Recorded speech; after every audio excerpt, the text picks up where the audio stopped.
घंटे रेंगते रहे। हर टिक एक शाश्वत काल की तरह लग रहा था। समय की गति धीमी हो गई थी, या शायद यह सिर्फ डर था जिसने हमारे धारणा को विकृत कर दिया था।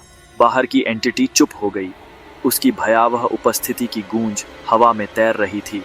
उसकी चुप्पी किसी चीख से भी ज्यादा डरावनी थी। लेकिन डर और गहरा हो गया। यह एक जीवित चीज की तरह था जो हर गुजरते पल के साथ बढ़ रहा था, हमारी नसों में रिस रहा था और हमारी आत्माओं को दूषित कर रहा था। फिर ऊपर से एक धीमी, जानबूझकर की गई चरमराहट। हर कराह एक वादा था, एक अपरिहार्य कयामत का अग्रदूत। उसे अंदर आने का दूसरा रास्ता मिल गया था। हमारी सुरक्षा की झूठी भावना चकनाचूर हो गई और हम अपनी भेद्यता से नग्न हो गए। हमारा बैरिकेड बेकार था, एक व्यर्थ प्रयास जो हमारी निराशा का प्रतीक था। असली खतरा पहले से ही अंदर था। यह दीवारों के भीतर दुबका हुआ था, हमारी हड्डियों में, हमारे दिमाग में। सीढ़ियों से कदमों की आवाज नीचे आ रही थी, हर एक मापी हुई, इनएविटेबल, जैसे कोई शिकारी अपने शिकार के करीब आ रहा हो। हम अंधेरे में हडल्ड थे, हथियार उठाए हुए, सांस अटकी हुई और अंधे थे। डर ने हमारी इंद्रियों को कुंद कर दिया था, जिससे हम आने वाले खतरे के प्रति और भी अधिक संवेदनशील हो गए थे। तूफान रेजिंग था। सुबह अभी भी एक दूर का वादा थी, एक धुंधली लौ जो अंधेरे से हार मानने की धमकी दे रही थी। आखिरी सवाल हवा में लटका हुआ था, क्या हम में से कोई सूरज देखने के लिए जिंदा बचेगा? क्या हम इस रात के आतंक से बच पाएंगे? घुटन भरे अंधेरे में हमने जवाब का इंतजार किया, एक जवाब जो शायद कभी नहीं आएगा। दस्तक ने हमें हरकत में ला दिया, एक हिंसक घुसपैठ जो हमारी नसों से होकर गुजरी। रोहन चिल्लाया, दरवाजे को बंद कर दो। उसकी आवाज डर से कांप रही थी, लेकिन उसमें हताशा की एक चिंगारी भी थी। हमने फर्नीचर का ढेर लगा दिया, हमारे और अनजानी चीज के बीच एक डेस्परेट दीवार बना दी, एक हताश प्रयास जो हमारी बढ़ती हुई निराशा का प्रतीक था। हमारा मेकशिफ्ट किला कमजोर था, लेकिन हमारे पास बस यही था, हमारी आखिरी उम्मीद, चाहे कितनी भी कमजोर क्यों ना हो। एक पोकर, एक कुर्सी का पैर और कांच के एक टुकड़े के साथ हम पीठ से पीठ सटाकर बैठ गए। डिफायंस का एक छोटा सा द्वीप। एक साथ हम उस रात के आतंक का सामना करने की हिम्मत जुटा रहे थे।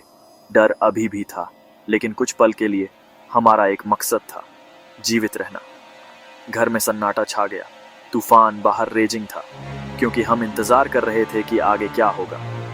हम उस अज्ञात का इंतजार कर रहे थे जो हमारे दरवाजे पर दस्तक देने वाला था।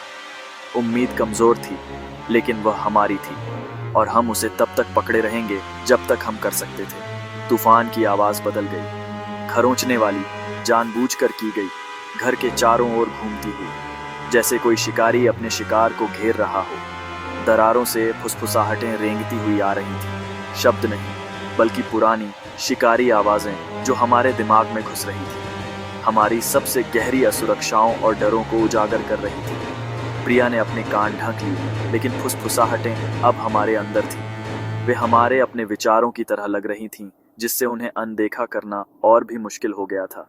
खरोंचने की आवाज तेज हो गई। खिड़कियों पर एक नरम गीली थपथपाहट भी शुरू हो गई, जैसे उंगलियां रुकावट को परख रही हों, हमारी सुरक्षा की आखिरी पंक्ति में एक दरार की तलाश कर रही हों।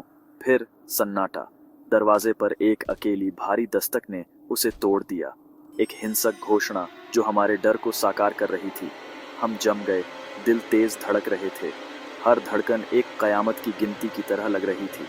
बाहर की चीज अब सिर्फ देखने से संतुष्ट नहीं थी, वह अंदर आना चाहती थी, और हम जानते थे कि अगर वह अंदर आ गई तो हम में से कोई भी नहीं बचेगा। घर सड़ी हुई चीजों का एक भूल भुलैया था। उसकी खिड़कियां काले शीशे थीं जो हमारे डर को दिखा रही थीं।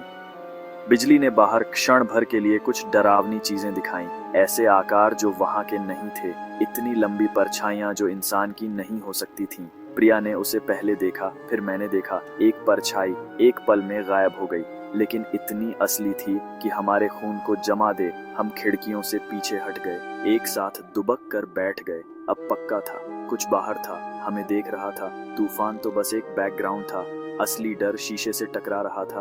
अगस्त 25, 2025। रात गिरी नहीं, वो क्रैश हो गई, हमें अंधेरे और बारिश में डुबो दिया। तूफान ने पुराने घर को तहस नहस कर दिया। हवा छत के कोनों से चीख रही थी, जैसे रात की कोई दुश्मनी हो। मैं रोहन और प्रिया ने यहाँ पनाह ली थी। पहले तो शुक्रगुजार थे, अब घर एक जाल जैसा लग रहा था। बिजली चली गई थी। हम मोमबत्ती की रोशनी में दुबक कर बैठे थे। परछाइयां दीवारों पर डरावने आकार ले रही थीं। हर आवाज, चरमराती फर्श, कराहती लकड़ियां हमारे बढ़ते डर को बढ़ा रही थी। रोहन ने फुसफुसाया, ये ठीक नहीं लग रहा। प्रिया ने अपने घुटनों को गले लगाया, चुप और पीली पड़ी थी। कुछ बाहर था, देख रहा था, इंतजार कर रहा था। घर अब पनाहगाह नहीं था, यह डर के लिए एक मंच था। हमें तब पता चला जब बहुत देर हो चुकी थी कि हम अकेले नहीं थे। उस घर में, उस तूफानी रात में हम एक ऐसी शक्ति के साथ फंस गए थे जिसे हम समझ नहीं पाए थे और शायद ही कभी बच पाए।